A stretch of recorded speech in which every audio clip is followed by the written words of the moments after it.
Hello and welcome to techsith tutorials. Today we are going to cover some of those new string function in latest JavaScript, which is ECMA6 or ECMA15, whatever you call it. And one of the cool feature is template string. So we're gonna cover template strings.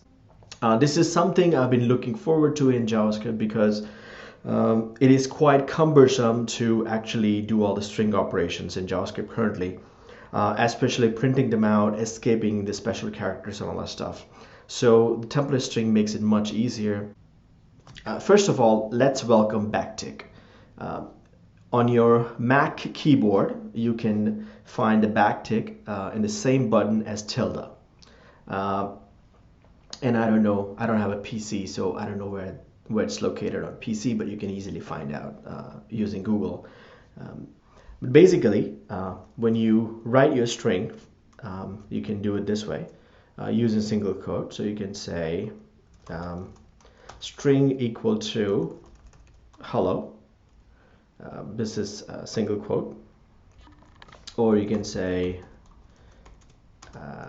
equal to hello with double quote. But with the backtick, you can do the same thing.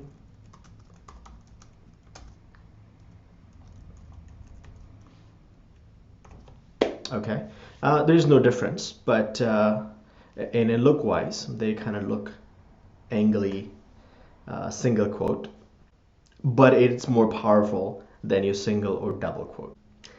Previously, when you have to have two lines, so for example, if I have to have two lines in here, you would have to do this, and then you would have say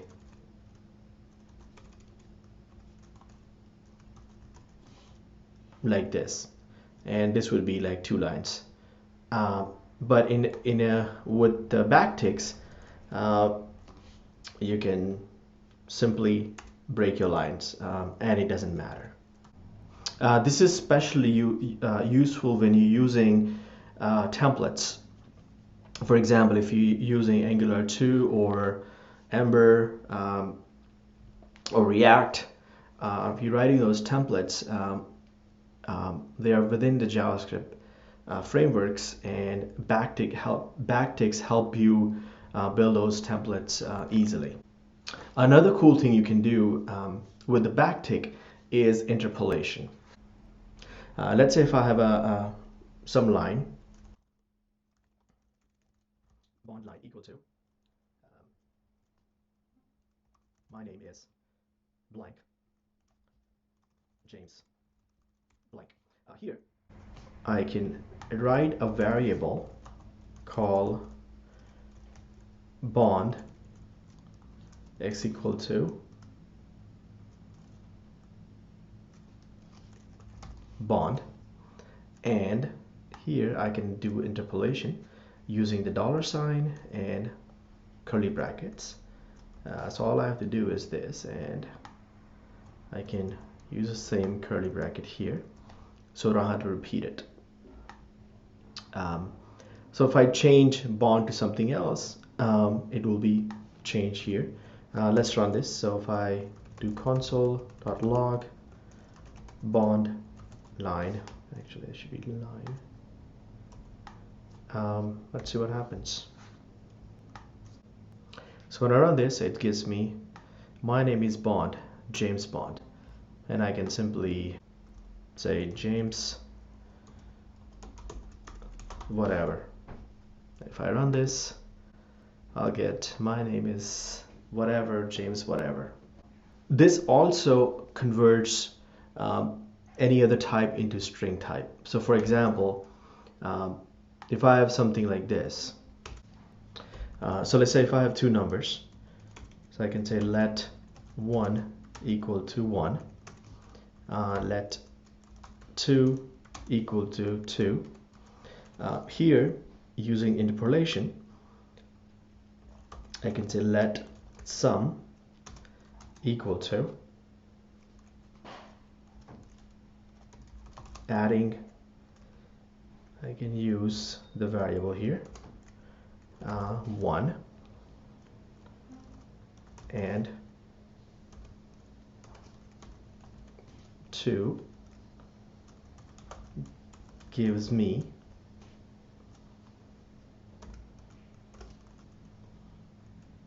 1 plus 2. Now, if you look at here, this will be replaced by 1. This will be replaced by 2. As you can see, you don't have to do the toString. Like, you don't have to say 1.toString. You don't have to explicitly convert this into string. Putting this dollar parenthesis curly brackets automatically converts into string.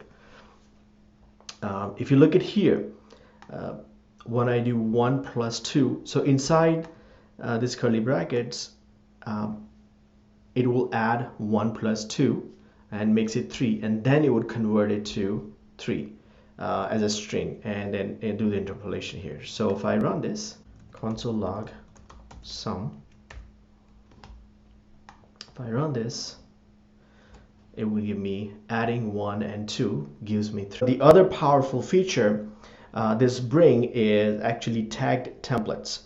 Now, tagged templates basically transforms template strings by placing function name before the string template. I can create a function called tagged equal to a function. It would take 2 arguments, array, string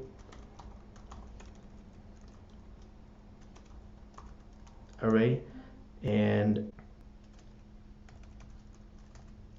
vals. And inside I'm going to print them out. So I'm going to say console log string array and console log vals. Now this is a spread operator, means you can pass n number of arguments and it would convert into an array inside. So basically arguments to array. I have a tutorial on it if you want to learn about it.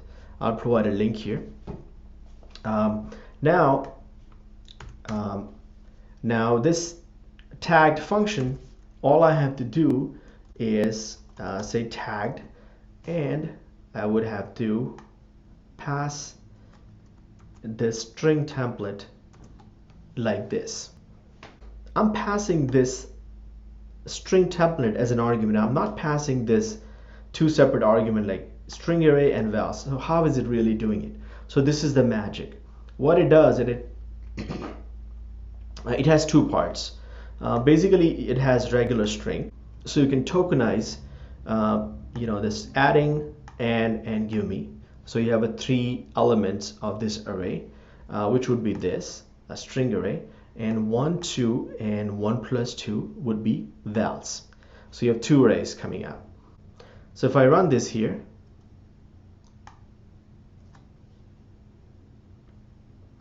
I would get 2 things. The first, console log string array, would gives me this.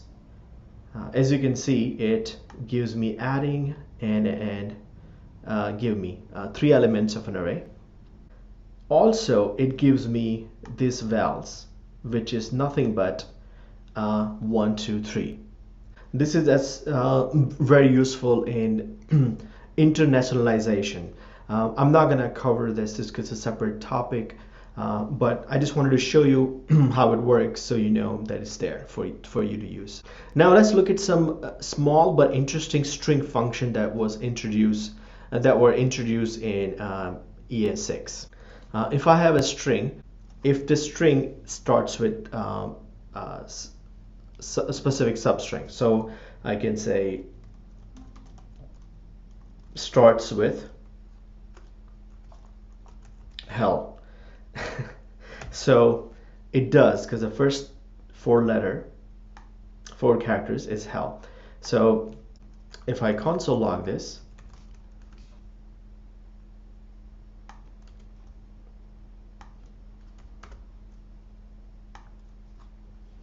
it would give me true. Now I can also say endsWith with ORLD, and if I run this, it would give me true. If I say blah, does it end with blah? It gives me false. Yes, it gives me false here. So this is quite useful.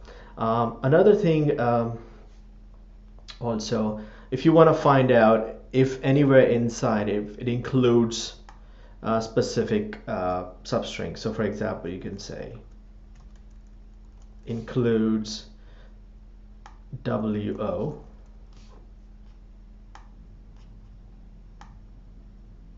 it says true, but if I say WOW, which doesn't include, it gives me false. An interesting function was introduced. If I say repeat 3, hello world repeat 3, basically it would print the same string 3 times. So it's basically, if I say 5, it will repeat it 5 times. Last but not least, a cool function was introduced. So it's called raw. So I can say raw equal to string.raw, and I would have to write in a backtick, but whatever I write here, not a new line. Let's say if I do escape character here for new line,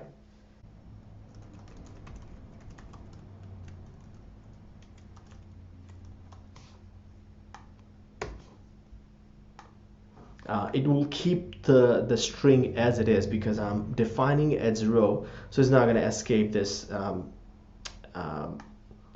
a new line. So if I just print it here, my bad, it's RAW.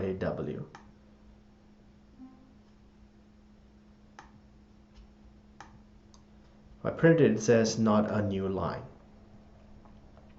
But if I remove this string.raw, and if I make it only string, as you can see, it escapes the new line character. So this is very useful when you want to keep it raw, the string raw as it is, and you don't want to escape any characters.